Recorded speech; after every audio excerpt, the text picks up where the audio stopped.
자, 그럼 뻔하지 않은 우리 아이 영어 공부 성공 전략. 자, 제가 장담할 수 있는 건 일단 중요한 거 정말 뻔하진 않을 거예요. 그런데 호불호가 갈릴 수 있다는 점 미리 말씀드립니다. 자, 지극히 제 개인적인 소견이고요. 여러분들이 들어보시고 괜찮은데? 뻔하지 않아? 근데 괜찮기까지 한 걸? 그럼 한번 적용해 보시고 뻔하지 않은데 너무 별로다. 그러면 그냥 잊어주시고 그래 그냥 무시해 주시면 될 것 같아요. 자, 첫 번째 제목이 뭐냐? 오늘 밤 주인공은 나야 나. 네, 원어머니 다니엘 오빠가 생각나는 대목인데요. 제가 이렇게 그냥 한번 써봤어요. 오늘 밤 주인공은 나야 나. 자, 주인공. 오늘 나야 나. 저희 아들이 제일 목욕하면서 자주 부르는 대목인데요. 자, 주인공은 누구다? 우리 아이다. 정말 말 같지도 않은 소리 같은데요. 제가 만나본 많은 학부형님들이 늘 거의 대부분 간과하시게 되는 부분들.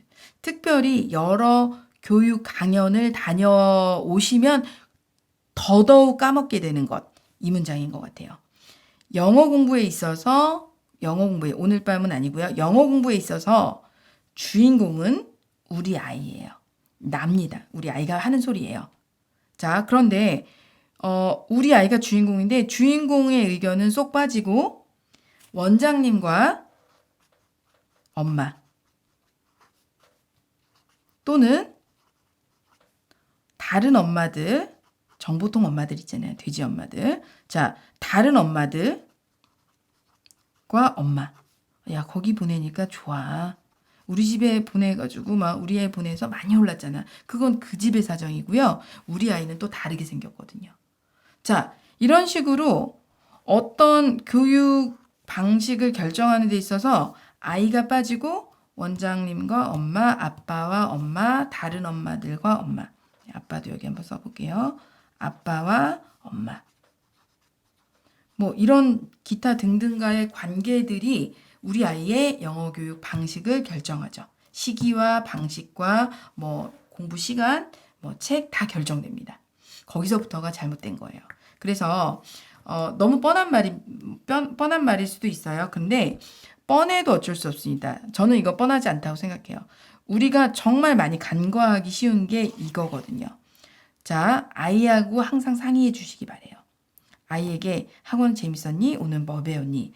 그렇게 재밌었어? 아이 표정이 재밌으면은 막 그거 말하기 바빠요.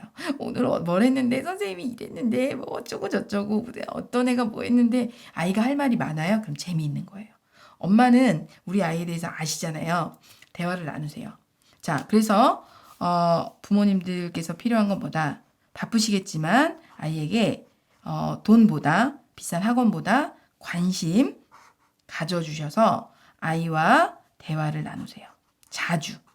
영어 공부에 대해서. 지금 어떤 느낌이야? 요즘 어때? 응? 재밌어? 와, 그렇게 재밌어? 이렇게만 해주셔도 돼요. 그럼 아이가 술술 다 말하거든요. 별로면 아이가 엄마 여기 진짜 별로야. 어쭈 재미없어. 그럼 아이가 말하는 게 거의 맞아요. 그래서 아이가 그렇게 재미없다고 하면 이제 그걸 토대로 선생님하고 상담하고 상담해서 엄마가 들으실 때도 진짜 재미없겠다. 그러면 방법을 바꿔주실 때 아이와 항상 의논해서 그래서 아이가 주인공이라는 거 절대 간과하시면 안 된다는 거 꼭 이건 이제 뭐 뻔하지 않은 우리 아이 영어 공부 성공 전략이라기보다 우리 엄마 아빠들이 가져야 될 태도 우리가 까먹기 쉬웠던 간과하기 쉬웠던 그런 태도에 대해서 다시 한번 상기시켜 드리게 쓴 거고요. 자, 두 번째 쓴 건 뭐냐면요. 되게 중요한 건데 제가 예전에 외국에 계신 어떤 목사님께서 그곳 한인교회에서 어린아이 때, 뭐 2살 때, 3살 때, 4살 때 이제 미국으로 이민 온 커네티컷에 계신 목사님이셨는데 이민 온 아이들이 한인교회 다니잖아요. 근데 굉장히 이제 이 아이들이 이제 초등학교 1학년 올라가고 그랬을 때 유치원 들어가고 그랬을 때 그 학교에서 초등학교 1학년 담당하시는 ESL 선생님이나 아니면 유치원에서 선생님들이 이 아이에게 지금 필요한 거는 한국에서 공수해올 한국어 동화책이 매우 시급하다라는 그런 충격적인 다소 생경한 이런 말씀을 이 목사님이 들으셨대요. 그래서 이제 한국에 있는 자매 교회로부터 한국어 동화책을 막 이렇게 급구해서 막 이렇게 보내고 그래서 근처에 그 한인 그 센터에 이렇게 배급하고 막 이랬다는 얘기를 들었는데 그걸 이제 제가 전공자로서 들을 때 너무 이치에 맞는 이야기라서 나누고 싶어서 여기 썼거든요. 무슨 말씀이시냐면 우리 아이들이 뭐 이런 거 있어요. 10살 이전에 영어를 배우면 외국어를 영어든 일어든 어떤 중국어든 원어민들이 모국어를 배우듯이 자연스럽게 아이들이 문법이나 어떤 규칙 같은 거 모르고도 쓱 습득이 된다. 그래서 뭐 어떤 중요한 시기다. 10살 이전까지가. 그래서 critical period hypothesis라고 그런 중요 시기 이론이라는 그런 게 있어요. 그런데 그것이 너무 강조된 나머지 잘못 전달된 것은 뭐냐면 아이들에게 아주 어릴 때부터 한국말보다 바이링구얼이나 뭐 몇 개 국어 능통자가 되게 하기 위해서 한국어를 잘 안 쓰게 하고 외국어를 막 쓰는 거예요. 그러면 아이가 한국에서 살면서 만약에 우리가 아이가 한국에 살고 있습니다.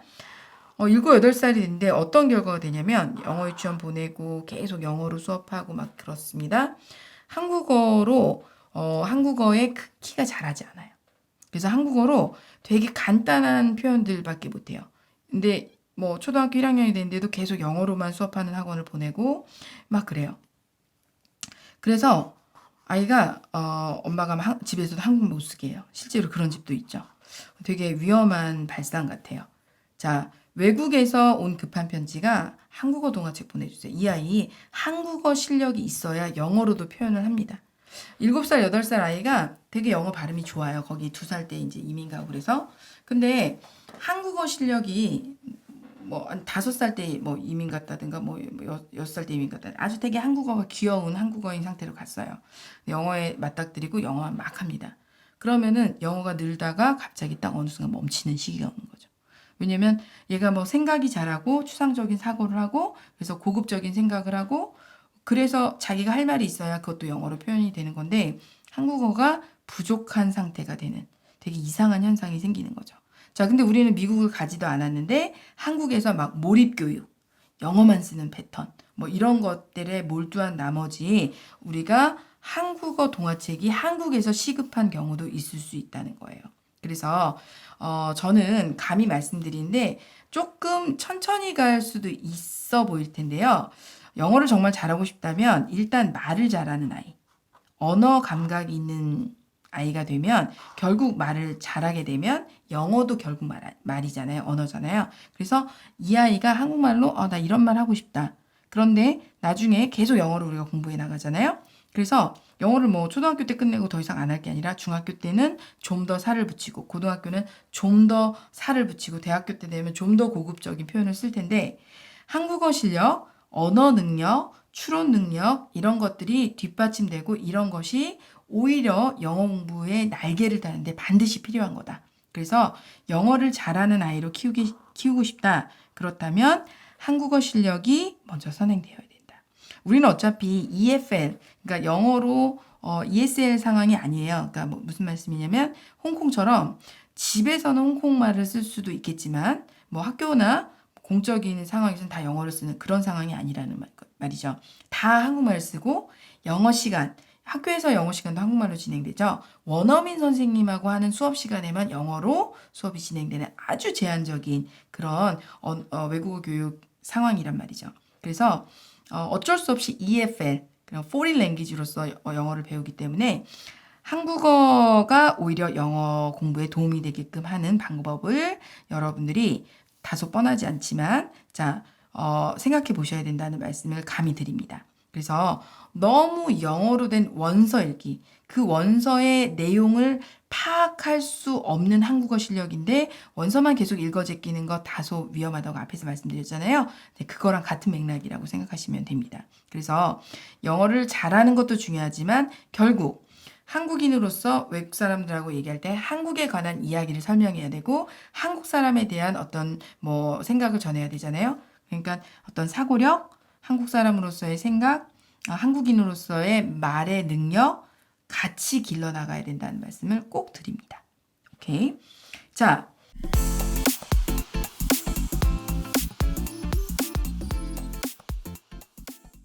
그다음 이제 원어민 강사와 한국인 강사의 사용 설명 팁에 대해서 말씀드릴 건데요. 저희 아이는 제가 영어를 가르쳐요. 일주일에 2번, 1시간씩.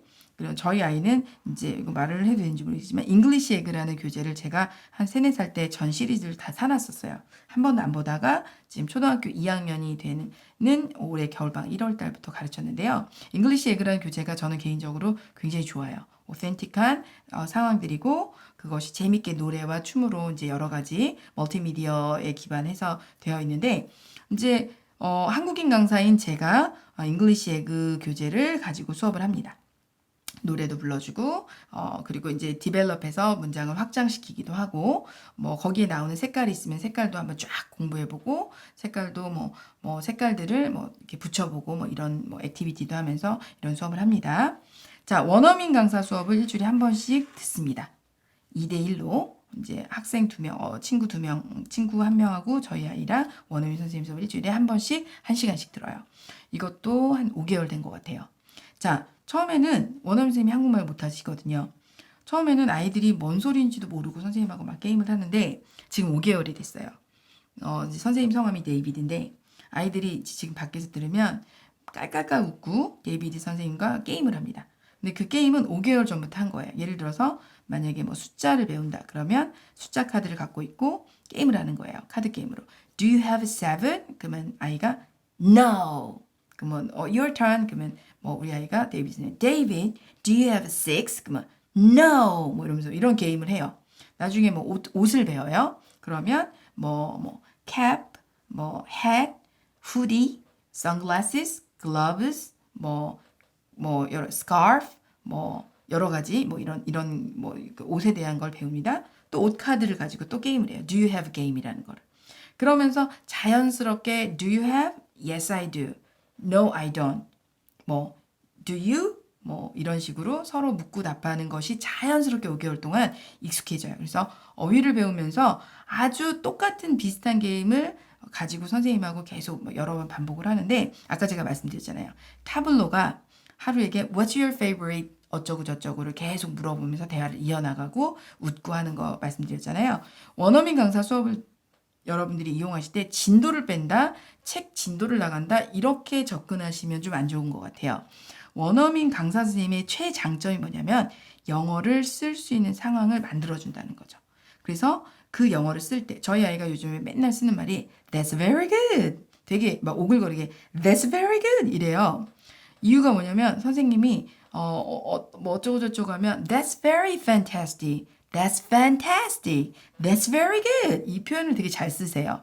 아이가 그걸 보고 유진아 오늘 뭐 이거 하고 엄마랑 아빠랑 브롤스타즈 1시간 하게 해줄까? 그러면 That's very good. 이렇게 막 되게 뭐 오글거리게 아이가 하거든요.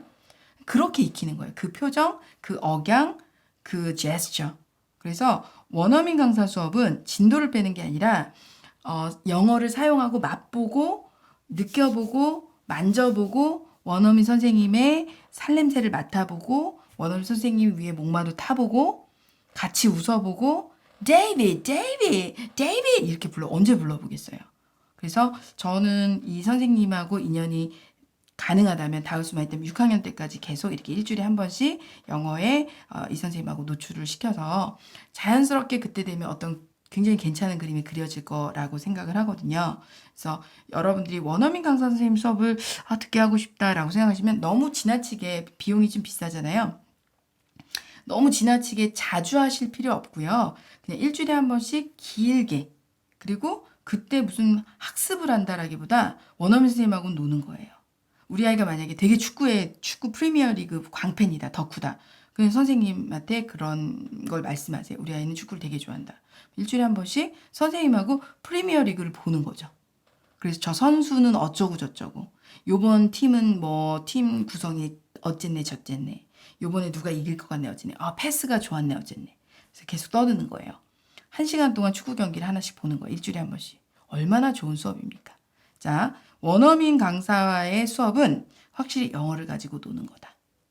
자, 더 큰 기대를 하는 것은 투머치예요. 자, 그러면 원어민 선생님하고의 수업만으로 좀 부족한 부분이 있겠죠.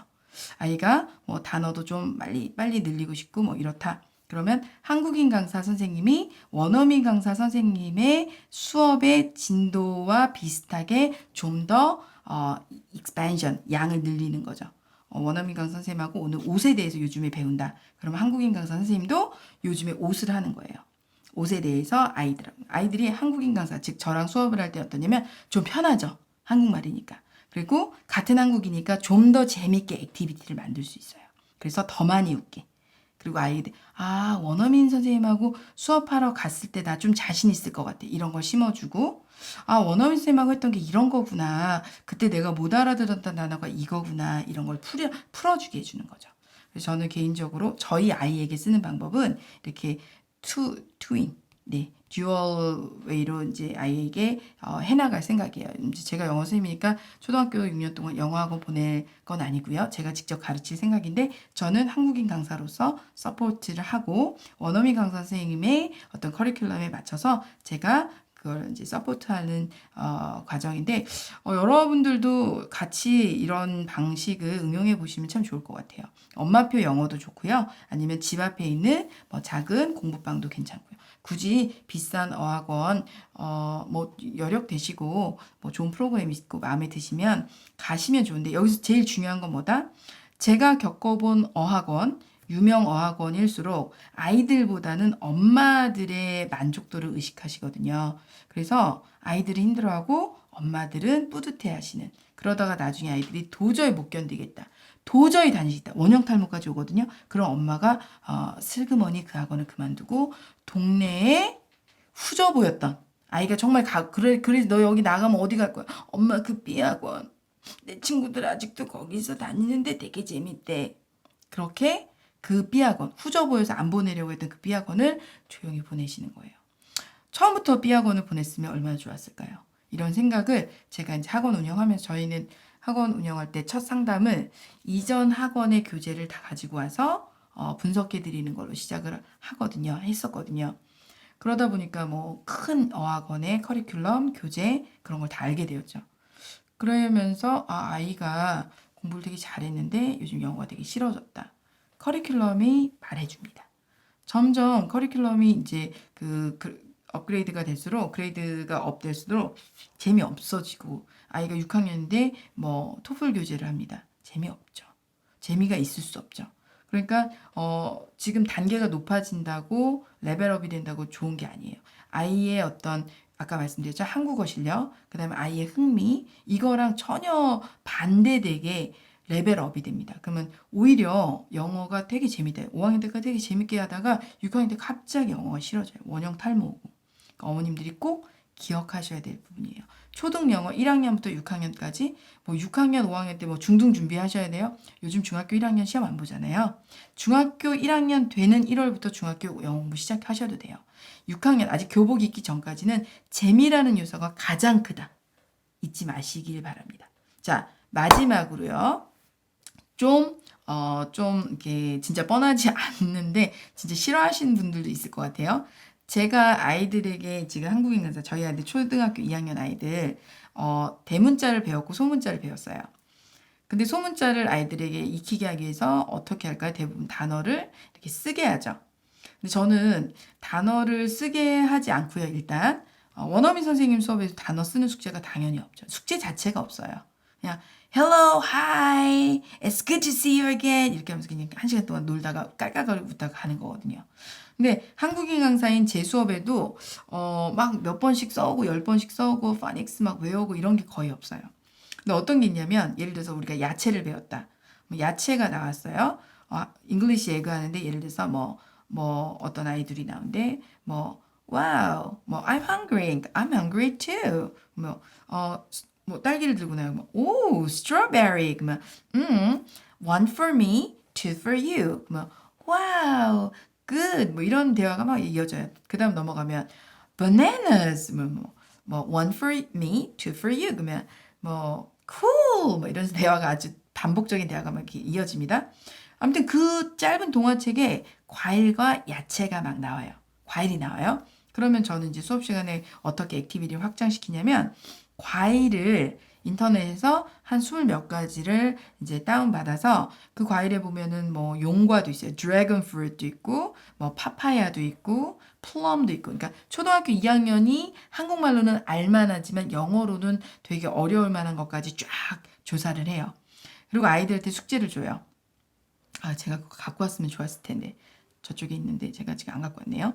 그러면 한 20가지의 과일 이름이 이렇게 적혀 있어요. 소문자로. 그럼 아이들이 당연히 못 읽죠. 그럼 제가 숙제를 어떻게 주냐면 스마트폰, 부모님들께 당연히 이제 미리 동의를 구하고 스마트폰을 이용해 숙제를 줍니다. 네이버에서 이 단어들을 쳐서 그 네이버에 보면 네이버 아가씨가 뭐 예를 들어서 뭐라고 할까요? 어떤 걸로 할까? 뭐 예를 들어서 어떤 단어가 뭐 워터멜론 하면은 워터멜론 딱 워터멜론에게 치잖아요. 그래서 그 확성기 있는 그걸 딱 누르면 미국 아줌마가 워터멜론 이러죠. 영국 아줌마가 워터멜론 뭐 이렇게 발음 조금 영국식 발음으로 미국식 발음 하잖아요. 아이들이 그걸 다 눌러보게 해요. 그리고 뜻을 옆에 적어오게 합니다. 중요한 것은 엄마 아빠가 찾아주면 안 되고 아이가 직접 누르게 되는 거예요. 자, 제가 왜 이런 숙제를 내주냐면 지금은 아이들이 이렇게 타이핑하는 시대잖아요. 글을 많이 쓰지 않는 이메일 보내고 뭐 아이폰 같은 경우는 뭐죠? 제가 컴맹이라 이런 용어 잘 모르는데 그 자판도 다 아이폰하고 컴퓨터 자판하고 똑같잖아요. 그러니까 저희 아이도 초등학교 2학년이지만 글은 되게 엉성하게 못 쓰거든요. 근데 컴퓨터로는 되게 빨리 이렇게 친단 말이에요. 그래서 아이들이 소문자를 익히는데 직접 네이버에 쳐서 발음까지 들어보고 뜻을 찾아보게 하는 숙제를 줍니다. 그런데 이런 숙제를 제가 주는데 아이들이 소문자를 되게 빨리 익히는 거예요. 소리 내면서 쓰게 하거든요. 플럼이면 P, L, U, M 이렇게 읽으면서 하게 하거든요. 근데 이게 교재에 있는 단어를 10번씩 쓰게 하는 거랑은 어떤 차이가 있느냐? 제가 계속 강조한 게 뭐죠? 재미, 흥미잖아요.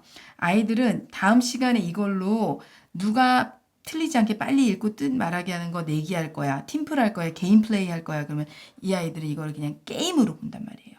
그래서 이걸 안 틀리게 읽고 싶어서 그 발음을 자기가 주도적으로 듣고 plum, plum, 자두 이런 걸 직접 찾으면서 머릿속에 쏙 들어온다는 거죠.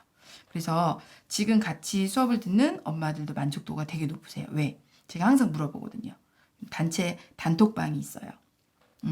오늘은 숙제를 이걸 내줬고 수업은 이렇게 했습니다. 동영상도 이렇게 찍어서 애들이 뭐 이렇게 깔깔거리고 웃고 있어요.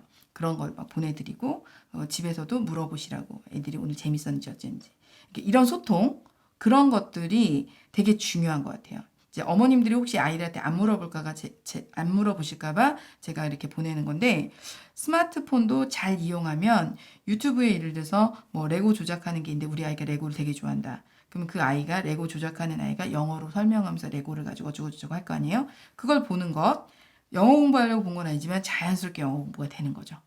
우리 아이가 영어를 디즈니 영화를 너무 좋아한다. 그걸 계속 흘려듣기 하고 계속 틀어놓습니다.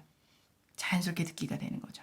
그래서 스마트폰이나 멀티미디어가 잘만 활용하면 아주 괜찮은 영어 공부에 도움이 되는 디바이스거든요. 그래서 저는 그냥 한 가지 너무 스마트폰을 못 보게 하는 것 그것은 되게 옛날 방식으로만 되게 지루한 아이들은 재미있는 거를 꼭 가지고 가면서 공부를 해야 되는데 스마트폰에는 그런 재미적인 요소가 부수적인 재미적인 요소가 많이 있기 때문에 우리가 그걸 사용할 때 잘 활용해서 시기적절하게 그리고 도움이 되는 부분을 잘 활용해서 사용하면 좋다라는 말씀을 드리고 싶어요. 뭐 알고 보니 별로 뻔하지 않았을지 모르겠지만 뭐 대단한 건 아닌 그런 팁이었을지 모르겠지만 제가 이 4가지를 말씀드린 건 뭐냐면 이거 외에 너무 좋은 영어 공부 성공 전략은 이미 많이 인터넷에 너무 많이 있어요. 그래서 저는 그거 여러분이 다 들으셨을 거고 들으시면 되고 거기서 빠진 것들을 좀 넣어보자 해서 요 4가지를 넣어봤습니다. 별로였으면 죄송하고요. 앞으로도 여러분들이 선생님 그 초등학교 아이 영어 공부에 대해서 이런 점 궁금합니다. 이런 점 고민이에요. 그러면 댓글에 남겨주시면 제가 최대한 성심성의껏 댓글 달아드리고 아니면 궁금증을 모아서 이렇게 여러분들이 궁금증을 제가 최대한 아는 한껏 또는 조사해서 공부해서 알려드리는 뭐 동영상을 또 올려도 되니까 여러분들이 많이 궁금해하시고 고민되시는 부분들이 있으면 제가 뭐 혼연공은 사실 초등학교 영어 공부 동영상 강의는 아니지만 들으시는 분들 중에 초등학교 6학년 학부모님도 계시고 이제 초등학생이 될 학부모님들도 계실 수 있고 어떤 분들이 들으시는지 몰라서 저희가 100명 구독자 맞이 기원 이벤트로 한번 준비해봤습니다. 여기까지고요. 예, 궁금하신 점이나 고민되시는 분들이 있으면 댓글에 남겨주시고요. 예, 여기까지 하고 마치도록 하겠습니다. 감사합니다.